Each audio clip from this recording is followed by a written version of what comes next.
오늘은 예레미야 21장 1절에서 14절까지 말씀을 공부하겠습니다.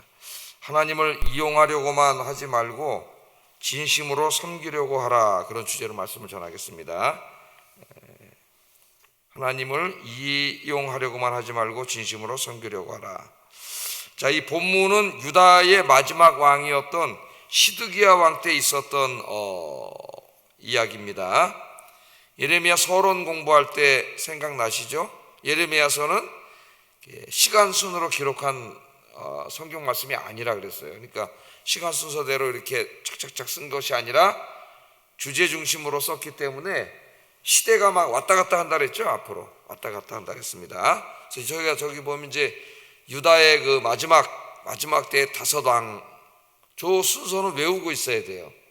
선지서를 이해하려면은 이 순서는 외우고 있어야 됩니다. 상식적으로. 요시야 왕은 여러분 너무나 잘 알죠. 훌륭한 왕이고, 요시야 왕이 이제 무기토 전투에서 죽었을 때 그 다음 왕이 된 게 여호아하스고, 그 다음 여호아하스는 짧게 했어요. 아주 3개월. 애굽으로 끌려가고, 이제 여호야김은 여호아하스의 동생입니다. 여호야김을 세웠어요. 이제 여호야김이 죽은 다음에 그의 아들, 어린 아들 여호야긴이 세워졌고, 여호야긴은 이제 바벨론으로 3개월 만에 끌려가고 왕이 된 다음에 그의 삼촌인 시드기야가 이제 왕이 됐어요. 그러니까 시드기야는 유다의 마지막 왕이고, 마따니아라고도 이름이 나오기도 합니다. 마따니아.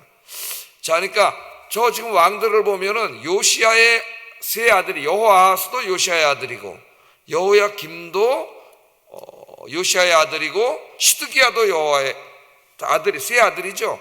여호야긴은 여호야김의 아들이고, 이 순서를 외우셔야 됩니다. 예레미야서를 읽으면 주로 어느 왕 때 이야기가 많이 나오냐면 여호야김과 시드기야 때 이야기가 많이 나와요. 여호아하스하고 여호야김은 3개월씩밖에 안 한 사람들이고, 그래서 여호야김과 시드기야 시대가 주로 나오고, 이제 앞으로 예레미야서를 계속 읽으면은 어느 시대에 있었다는 것을 말할 때 꼭 이 왕들이 먼저 나옵니다. 왕들이 나오는데, 시드기야는 마지막 왕인데 오늘 이렇게 나오고요. 22장을 보면은 또 여호야김 때 얘기가 나와요. 그럼 다시 그 옛날로 돌아간 거죠. 그래서 이제 성경을 좀 읽으신 분들은 이거 왜 그러지? 이상하게 생각하지 마시고, 예레미야서는 저 왕들의 순서대로 시대별로 이렇게 쭉 시간 순서대로 기록하지 않았다는 걸 아셔야 됩니다. 막 시드기야 왕 때 얘기하다가 그 다음 장에서는 갑자기 또 뒤로 돌아가서 여호야김 얘기하다가 이런 게 반복됩니다. 예레미야에는 꼭 기억하시고, 저 왕의 순서 여호야김, 여호야긴, 시드기야, 최소한도 이 정도는 알고 있어야 돼요. 그래야 헷갈리지가 않고, 요때 다시 뒤로 돌아갔구나, 이런 것들을 여러분이 알 수가 있습니다. 자, 이제 우리 새벽 기도 나오셔서 예레미야 공부하신 분들은 그 정도는 상식으로 우리가 알고 있어야 되겠어요. 자, 본문은 이제 시드기야 왕 때니까 갑자기 이제 마지막 왕 때, 그것도 시드기야 왕 마지막 말년, 시드기야 왕이 이제 11년을 통치했는데요. 9년 때, 시드기야 왕 통치 9년 때 이제 바벨론군이 3차 침입을 합니다. 이게 대대적인 침입을 하고 예루살렘 성을 포위해서 무려 18개월 동안 포위만 해요. 공격을 안 하고 포위만 합니다. 이게 고사작전을 핀 거예요. 굶어 죽도록. 그럼 나중에 항복하겠지.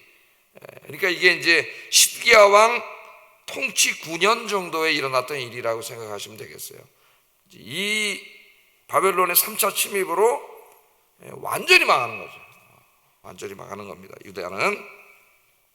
자, 이 시드기야 왕 때 바벨론 군대가 쳐들어온 때의 유다의 마지막 시기에 있었던 일입니다. 지금까지 예레미야는 회개하지 않으면 북방에서 한 민족이 일어나 유다와 예루살렘을 칠 것이고, 그때 많은 사람들이 북방에서 내려온 바벨론 군대의 칼과 전염병에 죽게 될 것이라고 여러 번 예언을 했죠. 우리가 그 말씀들을 다 살펴봤습니다. 지금까지 여러 번 예언을 했어요. 그런데 어제 살펴본 것처럼 바스훌과 많은 거짓 선지자들은 그런 일은 없을 것이다, 그렇게 이야기를 했습니다. 여기는 하나님의 성전이 있는 곳인데 어떻게 그들이 감히 들어올 수가 있느냐, 하나님이 지켜줄 것이다, 어떻게 보면 굉장히 그럴듯하고 믿음 있는 소리 같지만 거짓말이죠. 하나님 그런 말씀을 하신 적이 없어요. 하나님 심판하신다고 이야기했지. 자, 그 백성들이 거짓 선지자의 말을 듣고 회개하지 않았습니다. 심지어는 하나님의 말씀을 전하는 예레미야를 조롱하고 때리고 죽이려고 하고 막 그렇게 했어요. 그렇게 이제 많은 그런 일들에 많은 시간이 정말 30년 이상이 흐른 거예요. 많은 시간이 흘렀는데 유다의 마지막 왕 시드기야가 왕이 되었고 그의 통치 9년이 되었을 때에 예레미야가 예언한 대로 진짜로 바벨론 군대가 쳐들어온 거죠. 그래서 성을 포위한 거예요. 그런 일은 없을 것이라 그랬는데 많은 선지자들도 그런 일은 없을 것이라 그랬는데 예레미야가 예언한 말씀이 진짜로 이루어진 겁니다. 진짜로 북방에서 바벨론 군대가 쳐들어왔어요. 그래서 예루살렘 성을 포위했습니다. 그러니까 이 시드기야가 이제 깜짝 놀랐죠. 겁에 질려버렸어요. 뭐 도저히 자기가 상대할 수 있는 적이 아닙니다. 예를 들면 저 중국이 대대적인 병력을 이끌고 우리나라를 쳐들어오면 우리의 힘으로 혼자 저들을 막을 수가 없죠. 그 정도라고 생각하시면 되겠어요. 막을 수 있는 게 아니에요. 자기 힘으로 바벨론을 도저히 막을 수 없었기 때문에 이 급해진 시드기야 왕이 바스올과 제사장 스바냐를 예레미야에게 보냈습니다. 여기 바스올은 20장에서 예레미야를 잡아다가 패고 겁을 줬던 그 바스올이 아니에요. 그 바스올은 이미 어제 뭐라 그랬어요? 2차 침입 때 끌려갔다 그랬죠. 애굽으로 끌려가 죽었습니다. 바스올이라는 이름이 흔한 이름이에요. 자, 그 바스올하고 헷갈리면 안 되겠습니다. 뭐 이름이 누군지는 그렇게 중요하지 않지만 이 바스올과 스바냐 제사장을 보냈습니다. 1절 한번 읽어보겠습니다. 시작.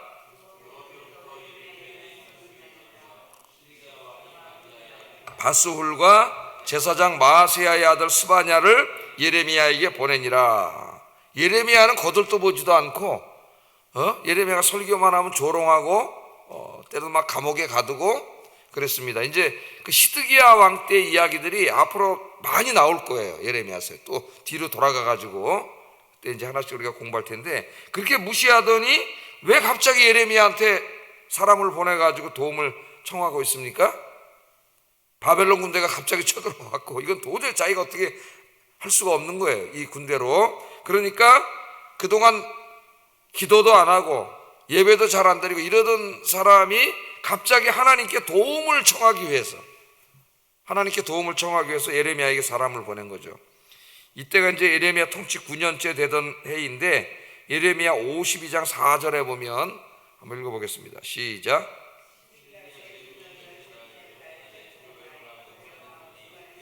그의 모든 군대를 거느리고 예루살렘을 치러 올라와서 그 성에 대하여 진을 치고 주위에 토성을 쌓음에 그러니까 이 시드기야 왕 제9년 10달째 쳐들어왔다 그랬죠.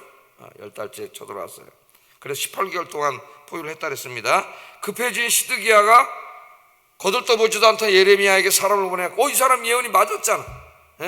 그러니까 갑자기 도움을 청했습니다. 네가 믿는 하나님에게 기도를 좀 해라. 우리가 이길 수 없으니까 도와달라고. 그러면 하나님이 도와주실 줄 아느냐. 사람을 보냈습니다. 2절 한번 읽어봅니다. 시작. 여호와께 간구하라. 여호와께서 혹시 그의 모든 기적으로 우리를 도와행하시면 그가 우리를 떠나리라 하니.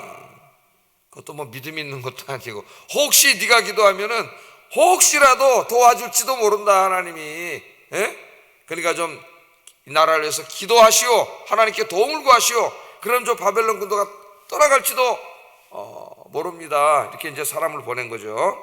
자, 그런데 시드기야가 보낸 사신들이 예레미야에게 도착하기 전에 이미 하나님의 말씀이 예레미야에게 임했어요. 오늘 말씀해 보면 하나님의 대답은 노입니다. 노. 내가 너를 도와주지 않겠다 해요. 하나님 이미 결정하셨어요. 하나님의 대답은 노입니다. 그래서 예레미야는 시드기야 왕이 보낸 사신들이 이제 자기에게 찾아왔을 때 그들에게 하나님의 말씀을 이야기해요. 하나님 말씀.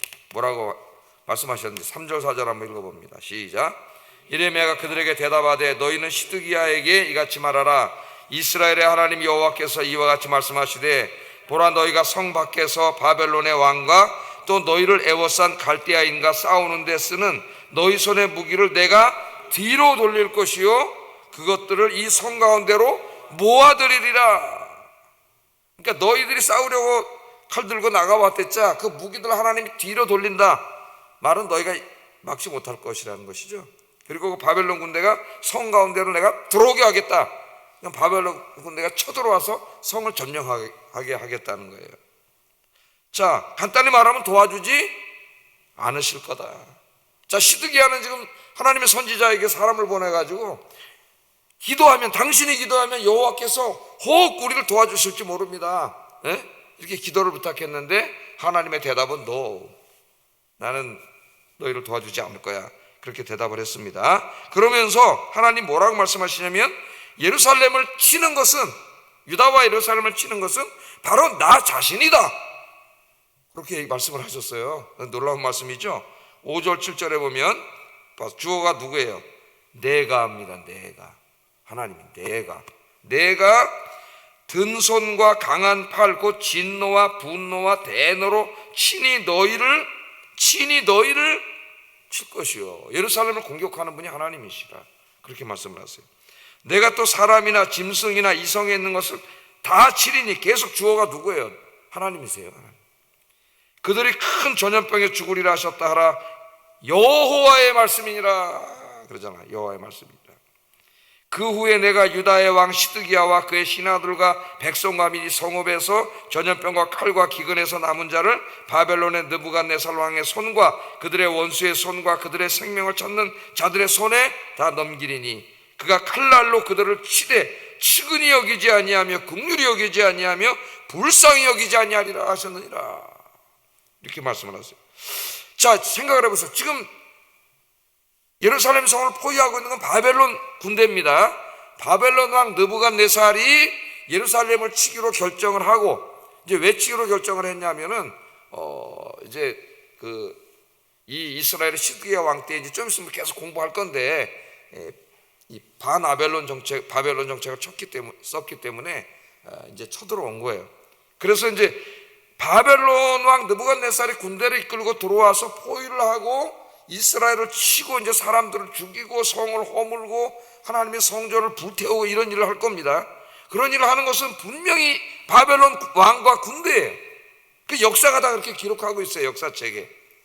그런데 하나님 뭐라 하냐면 내가 칼로 너희를 칠 거다 그래요. 이게 무슨 말씀이에요?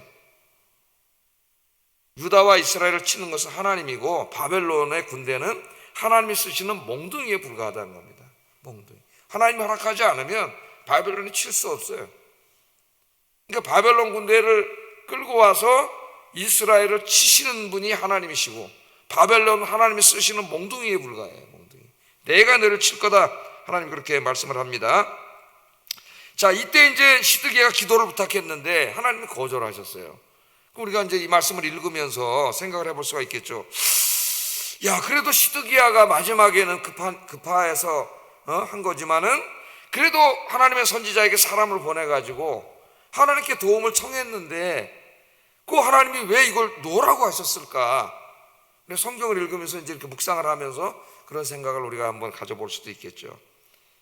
다시 한번 2절을 읽어보면은 바벨론의 느부갓네살 왕이 우리를 치니 청컨대 너는 우리를 위하여 여호와께 간구하라. 여호와께서 혹시 그의 모든 기적으로 우리를 도행하시면 그가 우리를 떠나리라. 이게 시드기야의 말이고 그의 생각입니다.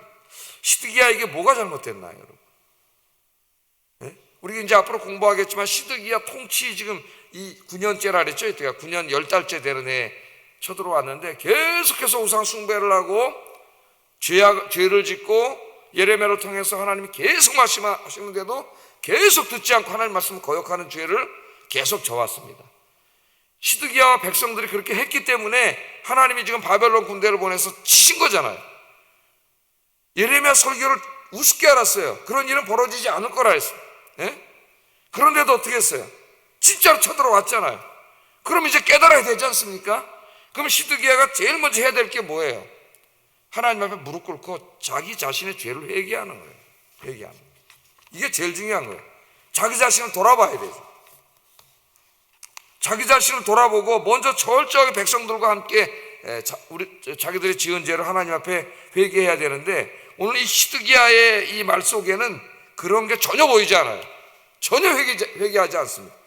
이제까지 자기들이 하나님 앞에 잘못해왔던 것들에 대해서 아무런 반성과 후회와 회개가 없어요, 이 말에. 그리고 두 번째 잘못이 뭐냐? 이걸 보고 깨달아서 진짜 하나님께로 돌아가서 이제 하나님만 섬기고 살려고 한 것이 아니라, 급해지니까, 필요하니까 하나님을 어떻게 하려고 한 거예요? 이용해 먹으려고만 한 거예요. 이용. 많은 사람들이 신앙생활을 이렇게 할 때가 많습니다. 그게 굉장히 우리에게 중요한 말씀이에요. 하나님 자신이 목적이 돼야 되는 것이죠.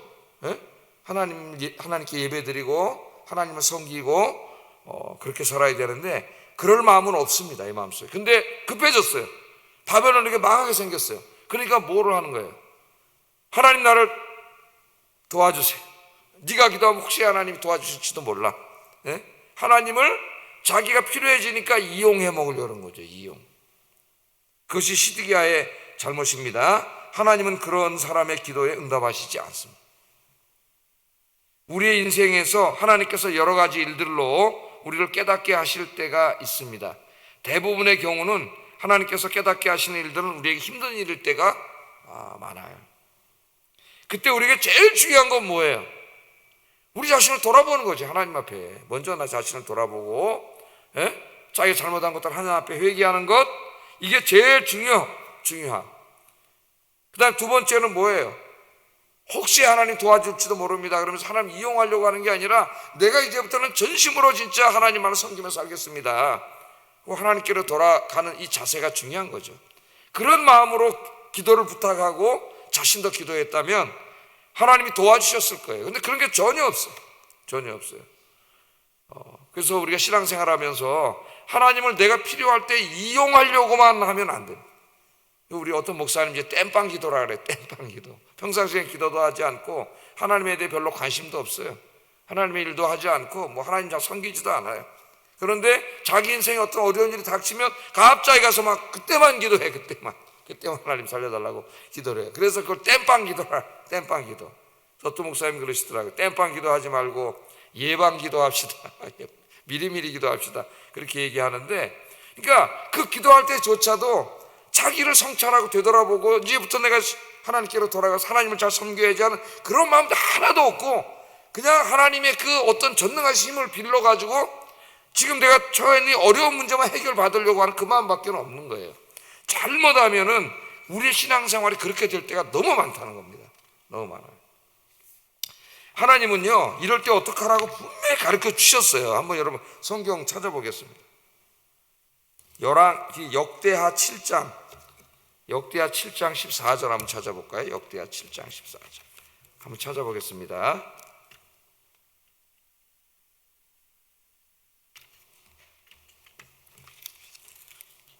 역대하, 이 말씀을 꼭 기억하셔야 돼요. 7장 14절 다 찾으셨죠? 한번 읽어보겠습니다. 시작. 내 이름으로 일컫는 내 백성이 그들의 악한 길에서 떠나 스스로 낮추고 기도하여 내 얼굴을 찾으면 내가 하늘에서 듣고 그들의 죄를 사하고 그들의 땅을 고칠지라. 자, 이 말씀 우리가 꼭 기억해야 돼. 꼭 기억해야 돼. 하나님을 깨닫게 하실 때에 하나님 어떻게 하라 그랬어요? 내 이름으로 일컫는 내 백성이 그들의 악한 길에서 떠나 스스로 낮추고 기도하여 내 얼굴을 찾으면 내가 하늘에서 기도를 듣고 그 땅을 치유해 주신다 그랬어요. 그러니까 먼저 내가 하나님 앞에 돌아가서 나 자신을 돌아보고 내가 하나님 앞에 잘못 살아왔던 것들을 회개하고 겸손한 마음으로 전심으로 하나님을 찾으면 하나님 도와주신다고 말씀을 드렸습니다. 이렇게 한다면은 하나님이 나를 깨닫게 하시는 그 일이 비록 힘든 일이라 할지라도 그것이 나의 큰 유익이 되는 거죠. 영적으로. 그 일이 아니었다면 내가 하나님께로 돌아오지 않았을 테니까. 그래서 여러분의 기도가 늘 이런 진실한 기도, 하나님을 이용하려고 하는 기도가 아니라 진심으로 하나님을 섬기고 의지하는 그런 기도가 되기를 주의 이름으로 축복합니다. 이 열왕기하 7장 14절 말씀을 항상 기억하시고 이렇게 기도하면은 하나님은 사랑의 하나님, 우리 아빠 하나님이 항상 그 기도를 들으시고 응답해 주셔요. 오늘 아침에 드리는 기도도 이런 마음으로 겸손하게 자기를 성찰하며 드리는 기도가 되기를 주의 이름으로 축복합니다. 자, 이 말씀을 하시면서 이스라엘이 이제 지금 어쩔 수가 없어요. 이미 하나님이 이제 완전히 결정을 했어요. 항아리가 어떻게 했다 그랬어요? 깨졌잖아요.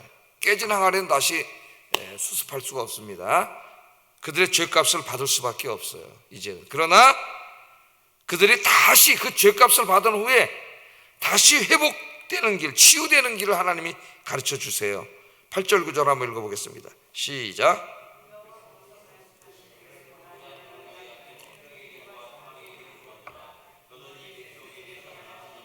이 성읍에 사는 자는 칼과 기근과 전염병에 죽으려니와 너희를 애워싼 갈대아인에게 나가서 항복하는 자는 살 것이나 그의 목숨은 전리품같이 되리라. 자, 두 가지 길이 있다래요. 지금 포위하고 있습니다. 적군이 포위하고 있어요. 첫째는 결사항전하는 거야. 이제 우리가 예레미야서를 계속 공부하겠지만은 그 마지막 때에 예루살렘 성에 이제 포위가 돼 있으면서 예루살렘의 분위기는 결사항전입니다. 한 사람까지 죽을 때까지 끝까지 싸우자. 근데 하나님은 예레미야를 통해서 항복하라고 말씀하셔요. 그래서 예레미야가 가서 항복하라고 그래요. 하나님 뜻이다. 그랬더니 예레미야를 잡아다가 감옥에다 가두고 때렸죠.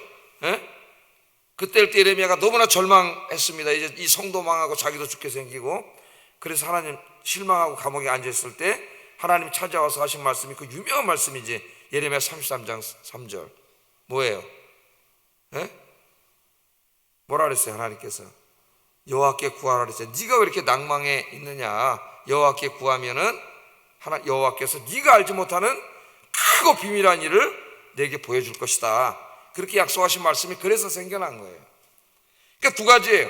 민족주의적인 이 열망에 빠져있던 사람들은 결사항전하자 그렇게 얘기합니다. 분위기가 점점 결사항전 쪽으로 가고 있어요. 그런데 지금 아까 뭐라 그랬어요? 이스라엘 치는 분이 누구예요? 하나님이세요. 바벨론은 몽둥이고. 그러면 그것은 자기를 잘못해서 징계하시는 하나님께 대적하는 행동이 되는 거예요. 그러니까 하지 말라는 거죠. 그럼 다 죽는다는 거예요. 몰살. 항복하라는 거예요. 그러면 항복하면은 비록 전리품처럼 바벨론으로 끌려가겠지만은 거기서 살 길이 열린다는 거예요. 왜냐하면 이제 우리가 잘 알지만은 그 바벨론으로 끌려간 사람들을 통해서 하나님께서 어떻게 해요? 그들이 나중에 다시 예루살렘으로 돌아오게 하고 성전을 짓게 하고 이런 내용을 이제 우리가 에스라서 1장에서 6장까지 해서 우리가 읽게 되지 않습니까? 두 가지가 있는 거예요. 하나님의 말씀과 민족주의적인 열망. 지금 우리나라도 마찬가지예요. 민족주의가 막 이렇게 앞서고 있습니다. 하나님의 말씀과 민족적인 열망이에요. 근데 사람들의 이 감정은 어디가 다 따라가고 싶어요? 결사항전 쪽으로 가고 싶죠. 저 이방인들에게 왜 우리가 항복을 하냐? 결사항전이 하나님 뜻이다. 막 이렇게 하는 거예요. 거짓 선지자들이. 예레미야는 항복하라는 거예요. 오늘 여기 마지막 이게 뭐냐면은 그것이 아무리 받아들이기 어려운 일이라 할지라도 하나님의 말씀에 순종하는 길을 마지막으로 하나님이 제시한 거예요. 민족주의적인 이데올로기는 어떻게 보면 가장 강력합니다. 우리나라 이 좌파 운동이나 주사파 운동을 할 때 그 운동권 친구들이 이제 대학에 후배들이 맨 처음에 들어오면은 제일 먼저 그들을 이념화 시킬 때 쓰는 게 민족주의적인 세계관이에요. 그럼 북한은 우리의 민족이고 미국은 민족이 아니잖아요. 외세예요, 외세. 그래서 민족주의적인 관점으로 딱 이 안경을 끼워주는 겁니다. 민족주의 안경을 끼면은 미국은 외세고 나쁜 놈들로 보이고 북한은 우리 민족이고 좋은 놈들로 보여요. 그래서 우리나라 지금 이런 이제 벌어지는 거예요. 사람들이 너무 몰라서 그렇지 지금 이 좌파가 뭔지를 무서운 사람들이 이 땅을 공산화시키려고 하는. 자, 그 민족주의에 그렇지. 북한은 우리 민족이지. 그러니까 우리끼리 만나서 손잡고 악수하고 통일하고. 저 북한은 외세인데 왜 여기 끼어들어와서 저러고. 저 북한의 김일성이 다 우리 남북을 통일하려고 그랬는데 왜 저 메가다가 쳐들어와가지고 갑자기 인천 상륙작전을 해서 통일이 못되게 하고. 그래서 그 애들이 주사파 애들이 저 인천에 가서 메가다 동상 때려부시고 불질르고는 완전히 새빨간 애들이에요. 그런 사람들 상당수가 정치에 들어와 있어요. 지금 우리 나라에. 굉장히 위험한 때입니다. 이 민족주의가 엄청난 거예요. 근데 하나님 항복해야 돼. 아무리 민족주의가 막 엄청나고 그 최고의 우리의 감정을 이끄는 것이지만은 그런 가운데서도 중요한 건 뭐예요? 지금 하나님 말씀에 순종하는 거. 이걸 마지막으로 배워 하나님께서 주십니다. 그래서 결상전했던 사람은 이제 다 죽어요. 싹 거기 다 죽고, 진짜 하나님 말씀에 순종했던 사람들이 이제 끌려가서 70년 동안, 이스라엘이 이때까지 죄 지은 죄값이 70년 유배형이에요. 70년 유배형, 바벨론에게 70년 동안 고통당하다가 그들이 거기서 회개했죠. 회개하고 기도하잖아요, 그죠? 눈물로 매일 기도했더니 하나님이 그 형이 다 차는 70년이 끝난 다음에 어떻게 했어요? 이제 형이 다 됐다. 그리고 그 백성들을 이끌고 이제 올 때 스룹바벨이 데리고 다시 오잖아요. 그래서 이 혹독하게 사악한 짓을 했던 바벨론은 하나님이 페르시아 바사왕을 통해서 치시고, 바사왕이 돌아가게 해줘가지고 5만 명의 사람들이 돌아올 때 스룹바벨과 예수아, 대제사장 예수아와 총독 스룹바벨이 이제 5만 명을 데리고 다시 예루살렘으로 돌아와서 그 성전을 짓죠. 하나님의 성전을 지을 때 성경이 이제 학개서, 스가랴서 이런 성경입니다, 여러분. 성전을 지으러 옛날 예루살렘 솔로몬 성전이 있던 터에 갔더니 어떻게 돼 있어요? 다 불타고 터전만 남아서 에스라서를 읽으면은 거기서 그 성전을 봤던, 그 어렸을 때 본 거죠. 그리고 끌려갔다 나이가 많아서 다 돌아온 그분들이 대성통곡을 하고 거기서 울면서 회개를, 우리가 잘못해가지고 하나님의 성전이 이렇게 다 불타고 하나님 영광을 가렸다 그러면서 다시 거기 성전을 짓는데, 그 성전이 그 유명한 스룹바벨 성전이고, 그게 이제 쭉 예수님 태어나실 때까지 지속되다가 예수님 태어나기 얼마 전부터 헤롯이라고 하는 사람이 그 성전을 다시 리모델링 한 거예요. 예수님 때 성전은. 근데 말이 리모델링이지 무려 82년 동안 새로 졌습니다. 다 때려부수고 그냥 완전히 새로 준 게 그 예수님 때 헤롯 성전이에요. 예수님 때도 계속 지어지고 있었고요. 그래서 마지막 말씀이 주는 중요한 건 뭐냐면, 민족주의 뭐 최고의 진리인 것 같습니다. 그러나 우리는 그런 게 아니라 정치 이념, 이데올로기가 아니라 우리는 뭘 들어야 돼? 항상 하나님 말씀을 듣고, 그게 내 이성이나 어떤 민족적인 감정으로 도저히 받아들일 수 없다 할지라도 하나님 말씀에 순종하는 것, 오늘 하나님이 그걸 배우게 하고 계세요. 그게 살 길이에요. 그래서 오늘 하루도 내 생각, 내 뜻, 무슨 이념, 이데올로기, 고향, 뭐 어쩌고 저쩌고 다 십자가 앞에 내려놓고 오직 하나님 말씀만 붙잡고 승리하시는 여러분 되기를 주의 이름으로 축복합니다. 기도하겠습니다. 오늘 하루도 하나님 앞에 부끄럽게 살아왔던 나의 모든 죄악들을 철저하게 회개하고 하나님께로 돌아가 하나님만 섬기며 살게 하소서. 이게 제일 중요합니다. 하나님 원하시는 거예요. 두 번째, 오직 하나님만 바라보며 전적으로 하나님만 의지하여서 치유받고 회복되는 인생이 되게 하소서. 오늘 그런 하루가 되게 해달라고 기도하겠습니다.